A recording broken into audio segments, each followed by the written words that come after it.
Votre émission avec le Casino Barrière de Montreux. Provoquez la chance au Casino Barrière de Montreux. 365 jours par an. casinomontreux.ch. Ah ouais. Donc j'ai une attache pour nos voisins romains. On appelle ça l'escroquerie, c'est mon métier. Je suis en bonne compagnie avec ça. Non, mais...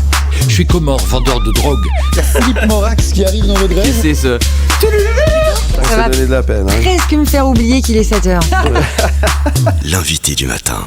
La dernière verrerie industrielle de Suisse située à Saint-Pré est menacée de fermeture, mettant en péril environ 180 emplois. En mars dernier, la direction de Vetropack avait annoncé le lancement d'une procédure de consultation sur l'avenir du site historique. Malgré des investissements de 50 millions de francs depuis 2010, la rentabilité du site reste très critique. La décision est principalement liée à l'état du four de l'usine qui est en fin de vie, nécessitant un remplacement coûteux d'au moins 30 millions de francs. Cette annonce a suscité une profonde inquiétude parmi les autorités locales et les syndicats qui appellent à explorer toutes les options pour maintenir les emplois. Pour en parler ce matin, je reçois un municipal Saint-Préillard, municipal de la commune de Saint-Pré, Jan von Overbeek, bonjour. Merci d'être avec nous ce matin. Merci d'être là pour nous parler de cette vraie problématique, vrai grand souci du côté de Saint-Pré avec, on l'a dit, cette usine qui est d'ailleurs d'abord historiquement implantée à Saint-Pré et qui a une vraie histoire. Oui, ça fait partie du DNA de la commune depuis plus de 100 ans. Et il y a beaucoup de gens qui sont venus, au fond, avec leurs parents, et qui sont maintenant à Saint-Pré, dont les parents ou les grands-parents travaillaient à la verrerie. Alors, quelles sont les raisons qui... On l'a dit, c'est forcément lié aux finances, mais quelles sont les vraies raisons qui poussent Vetropack à envisager de fermer cet endroit? Dernière verrerie de Suisse, on le rappelle. La dernière verrerie pour des bouteilles. Pour les bouteilles, oui, pardon. Des petites usines pour du verre spécialisé. Oui. Nous, comme municipaux, c'est clair qu'on est en premier lieu inquiets pour les 180 emplois et les personnes qui sont derrière et qui font le travail et qui ont une famille, une vie sociale dans notre village. Comme municipaux, on n'a pas énormément de marge de manœuvre pour influencer. Alors, on a suivi les discussions, on a rencontré les gens, le syndic a participé à un certain nombre de discussions, et puis maintenant, la consultation a été prolongée du 12 avril au 30 avril pour que les syndicats et les ouvriers aient du temps pour remettre un rapport à la direction de Vetropack, ce qui a été fait le 30, ils ont effectivement déposé, ou le 1er mai, et maintenant on est dans une phase d'attente où le conseil d'administration de Vetropack va décider, parce que c'est tout de même une firme privée qui a un conseil de direction et un conseil d'administration qui prend des décisions. Nous, on voit avec les employés, les ouvriers et les syndicats qu'il y a un certain nombre d'options techniques possibles, mais ça, c'est que la moitié du problème. L'autre moitié, c'est économique et de rentabilité. Et là, il faut dire que notre pays est plus vraiment concurrentiel pour des raisons qui n'ont rien à voir avec Vetropack, mais qui ont à voir avec notre politique générale économique. Donc, il y a vraiment deux facettes à cette problématique de Vetropack. Il y a la facette locale de l'industrie, des employés, de l'industrie et de la capacité de produire quelque chose dans notre pays, mais il y a aussi, et je pense que le politique cantonal et fédéral doit revoir un peu le contexte économique dans lequel on travaille. Dans ce pays, on est quand même très compliqué pour toutes sortes de raisons diverses. Et ça ne facilite pas l'arrivée d'industries ou le maintien d'industries comme par exemple Vetropack. Les conséquences potentielles de la fermeture de l'usine, c'est évidemment les emplois. On parle de 180 emplois, c'est ça, c'est titanesque. Il y a à peu près 180 personnes qui seraient touchées. Selon les modalités de fermeture, il resterait quelques emplois, une dizaine. Mais c'est une décision qui est suspendue jusqu'à la décision du conseil d'administration. Ouais. Effectivement, donc c'est plutôt impressionnant. Alors, aujourd'hui, juste pour revenir sur le verre, peut-être que vous pouvez répondre à cette question. Le verre qu'on récupère, le verre est souvent ramené aussi à la verrerie pour être reconditionné, pour refaire des bouteilles. Si une usine comme celle-ci viendrait à disparaître, qu'est-ce qu'on va faire de tout ce verre qu'on récupère depuis Non, mais il y a une vraie question qui tourne autour de ça. Il y a plusieurs facettes à la réponse. C'est que le verre, le récupérer, ça dépend lequel et comment. On ne le récupère pas à 100%. D'accord. Ensuite, il faut avoir des usines capables de le faire. Une des idées de Vetropack, c'est apparemment de garder la collecte du verre usagé, mais ensuite de le transporter ailleurs pour le recycler. D'accord. Et c'est la raison pour laquelle, c'est ce qu'on nous explique, qu'il y aurait à peu près 8 à 10 emplois qui restent. C'est pour la gestion de cette récupération qui est pour plus ou moins toute la Suisse romande. Alors c'est clair que ça pose une question. Ça pose aussi une question de si on déplace ce matériel à recycler, ça coûte de l'énergie, ça coûte... Justement, c'est là où il y a des incohérences. Oui, mais les calculs, ça semble incohérent à première vue. Cependant, si on veut être logique, comme très souvent dans des manières d'écologie, il faut voir le coût global, production de CO2, le coût global. Et parfois, on est surpris que des nouvelles usines, par exemple, sont plus efficaces que des anciennes. De ce point de vue-là. Pour la production, c'est identique. Donc, c'est la difficulté de faire le calcul, parce que ce qui est en surface, intuitif, c'est une chose, mais très souvent, après, il faut vraiment faire les calculs. Une usine ultra-moderne, par rapport à une usine qui fonctionne très bien, a actuellement de l'avantage. La technologie évolue, et puis les mentalités évoluent, donc on va plus produire des usines où on fait un peu des cadeaux à l'école. On va être beaucoup plus précis et dogmatique, ce qu'il faut... D'accord. 30 millions de francs pour un four. Excusez-moi, là, c'est vraiment c'est impressionnant d'entendre des chiffres comme ça. 30 millions de francs, quand même. Là, il n'y a pas un problème, là? Non, ça, depuis que je suis municipal, on rencontre chaque année Vetropack une fois dans l'année. C'est le prix d'un four. Un four vit entre 12 et 14 ans. Et donc, déjà au début de cette législature, il nous avait dit qu'il y a la question de remplacer le four ou non. Donc, il y a à peu près 2 ans et demi. On avait déjà connaissance que ce four doit être changé toutes les 12 ans. Et que le prix d'un tel four est effectivement dans cet ordre de grandeur. Ça paraît insensé, comme ça. C'est une somme colossale, évidemment. Et finalement, presque tout tourne autour de ce fameux, four. Excusez-moi le jeu de mots, il y a de quoi nous refroidir, là, quand même. Oui, c'est le noyau de l'appareillage qu'il faut pour produire des verres, parce qu'il faut des températures extrêmement élevées pour produire du verre. En tant que municipal de Saint-Pré, c'est quoi l'ambiance qui règne? Il y a beaucoup d'inquiétudes en ce moment. J'imagine, c'est pas nouveau, vous l'avez dit, ça fait un moment qu'il y a quand même quelques inquiétudes qui tournent autour de Vetropack. Dans quel état d'esprit vous êtes à Saint-Pré, là, aujourd'hui? Alors, moi, disons, on a très peu de réactions très négatives par rapport à Vetropack. Parce que Vetropack a investi énormément dans le village sur ces dernières 100 ans. Ils ont fait des appartements, ils ont créé des clubs, donc, c'est une vraie partie prenante du village.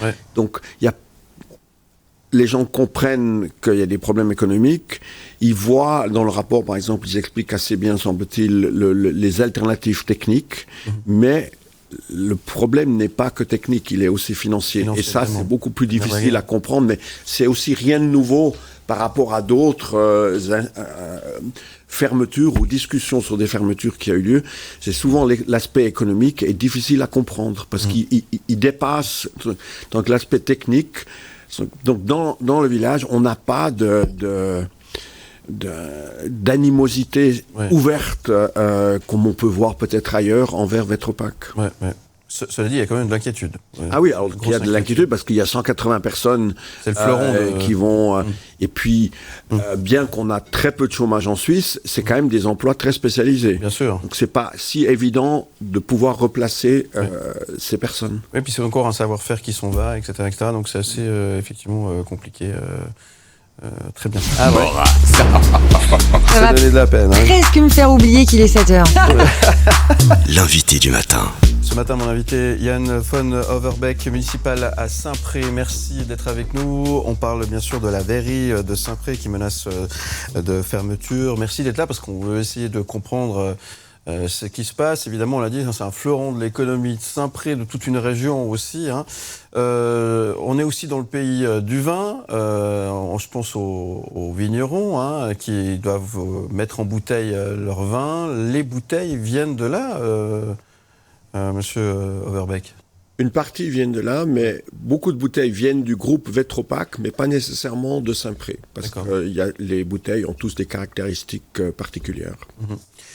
Revenons un petit peu sur le discours des autorités par rapport à cette annonce. Est-ce que ça bouge un peu ? Est-ce que vous avez pu rencontrer les autorités pour essayer de trouver des solutions ? Y en a-t-il ? Quels sont les retours et qu'est-ce qui est mis en œuvre aujourd'hui pour peut-être essayer de sortir de cette impasse ?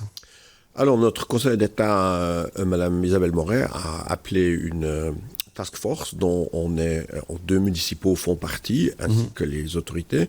Le Grand Conseil vaudois a fait une prise de position pour au-delà des partis. Monsieur Broulis avec Monsieur Maillard, les deux conseillers aux États vaudois, ont pris position dans les médias. Ils ont participé aux différentes discussions avec les syndicats. Donc au fond, oui, il y a eu beaucoup de discussions. Ils ont entre autres négocié que le temps de consultation a passé du 12 avril au 30 avril, ce qui a laissé suffisamment de temps, ou plus de temps, disons, aux syndicats et aux employés pour étudier quelles seraient possiblement les options pour pouvoir continuer. Et ceci a résulté dans un document qui a été transmis confidentiellement aux directions de Vetropack. Il n'y a que les gens qui l'ont produit qui l'ont vu, parce que ça se passe comme ça en général dans l'industrie. Ouais. Et le conseil d'administration de Vetropack va décider, ils nous ont communiqué, d'ici la mi-mai, fin mai, au plus tard, ils auront pris une décision. Ouais. Mais des solutions y existent peut-être ? Vous êtes pessimiste aujourd'hui ? Qu'est-ce que... Je crois que c'est pas à nous, comme municipaux, de dire est-ce qu'on est pessimiste ou pas. On a vu que la consultation a été faite dans des bonnes conditions, le rapport a été donné. La seule chose qu'on sait, c'est qu'il y a des propositions techniques dans ce rapport qui sont des options que des ingénieurs peuvent évaluer. C'est ce qui est en train de se faire chez Vetropack. Et puis, il y a un côté économique local et surtout, il y a un conseil économique suisse qui est ce qu'il est. Et le problème est qu'en Suisse, pour un certain nombre d'industries, notre compétitivité a effectivement baissé. Et que peut-être, à cette occasion, on devrait repenser nos procédures très complexes, nos autorisations très complexes, pour éviter que ce genre de choses se reproduisent dans la mesure où on peut augmenter à nouveau notre compétitivité. Bien sûr. On a parlé de l'aspect économique, l'aspect écologique, j'y reviens quelques instants. On parle notamment du verre récupéré, recyclé, hein, etc., etc. C'est pas essentiel à une région, ça, et on peut pas jouer là-dessus? Alors, en Suisse, on a un certain nombre d'industries qui sont considérées comme essentielles. Ouais.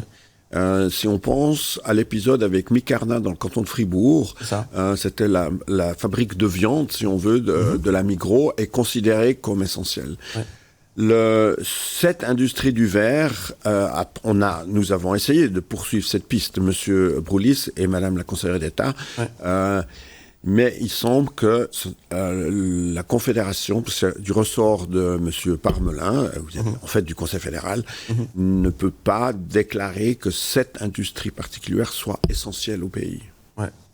Donc ça paraît un peu bouché, dans tout ça finalement. L'avenir là est vraiment plus que On le sait parce qu'un certain, enfin, c'est une réalité. Hein. Nous savons de Vetropack qu'ils évaluent le rapport. C'était déjà, disons, ces discussions ont été déjà publiques. C'est sur ces technologies avec des fours différents que celui existant, qui ont des avantages techniques, qui auraient des avantages d'écologique, mais qui consomment énormément d'énergie. Et puis le côté économique. C'est les deux choses qui sont dans la balance et que nous, on se rend très bien compte que c'est les deux facettes et qu'on ne peut pas simplement résoudre le problème techniquement. Il y a l'autre facette qui dépend local plus du contexte helvétique de l'industrie. Ouais. Tout ça, c'est la faute du plastique à cause du PET, si on en est là aujourd'hui.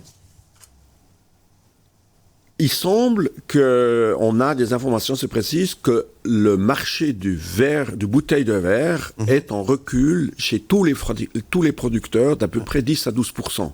Ce qui n'améliore pas évidemment la situation locale. Ouais, effectivement. Alors le pourquoi, c'est probablement qu'il y a c'est une hypothèse, qu'il y a un peu une restriction du pouvoir d'achat. Donc les gens retournent chez des produits meilleur marché, qui sont plutôt dans du PET ou de l'alu, malheureusement.